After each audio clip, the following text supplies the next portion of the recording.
नमस्कार दोस्तों, आप सबका स्वागत है मेरे स्कूल ज्ञान यूट्यूब चैनल पर। आज के वीडियो में हम कक्षा 5 के हिंदी विषय के विषय में चर्चा करेंगे, जिसमें पहला पाठ है चित्र पाठ। आइए अब हम इस चित्र पाठ की तरफ आगे बढ़ते हैं। इस चित्र पाठ के अंदर ऋतुओं के विषय में चर्चा की हुई है।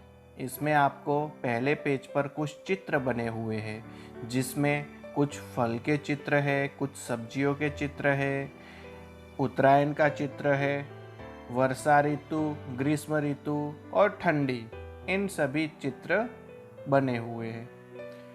आइए अब हम आगे बढ़ते हैं।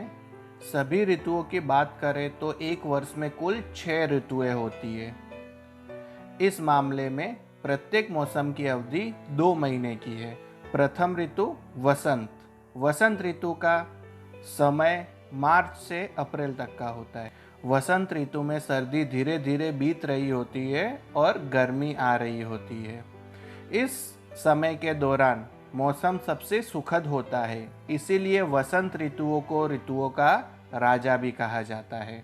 दूसरी ऋतु है ग्रीष्म ऋतु, जो कि मई से जून तक की होती है। इस ऋतु में गर्मी काफ़ी पड़ती है। तीसरी ऋतु आती है वर्षा की ऋतु, जिसका समय होता है जुलाई से सितंबर तक। इस समय पर बारिश गिरती है। चौथी ऋतु आती है शरद ऋतु, जो कि अक्टूबर से नवंबर तक की होती है। शरद ऋतु में पेड़ों से पुराने पत्ते झड़ते हैं और उन पर नए पत्ते आते हैं। पांचवी ऋतु है हेमंत ऋतु, जिसका समय दिसंबर से 15 जनवरी के आसपास रहता है। इस मौसम में सर्दी का आगमन धीरे धीरे होने लगता है। हमारी 6वें नंबर की ऋतु है शिशिर ऋतु, जिसका समय 16 जनवरी से फरवरी तक का होता है। शिशिर ऋतु में बहुत ही कड़ाके की सर्दी पड़ती है। आइए दोस्तों, अब हम इसके स्वाध्याय के विषय में चर्चा करते हैं। पहला प्रश्न, तरबूज किस मौसम का फल है? तरबूज ग्रीष्म ऋतु का फल है, अर्थात ग्रीष्म अर्थात गर्मी की ऋतु का। दूसरा प्रश्न, शरबत का उपयोग अधिकतर किस मौसम में करते हैं? तो आप सबको तो पता ही होगा, शरबत हम ज़्यादातर गर्मी की ऋतु में पीते हैं, ग्रीष्म ऋतु में। बच्चे कागज की नाव किस मौसम में चलाते हैं? कागज की नाव आप लोग किस मौसम में चलाते हैं?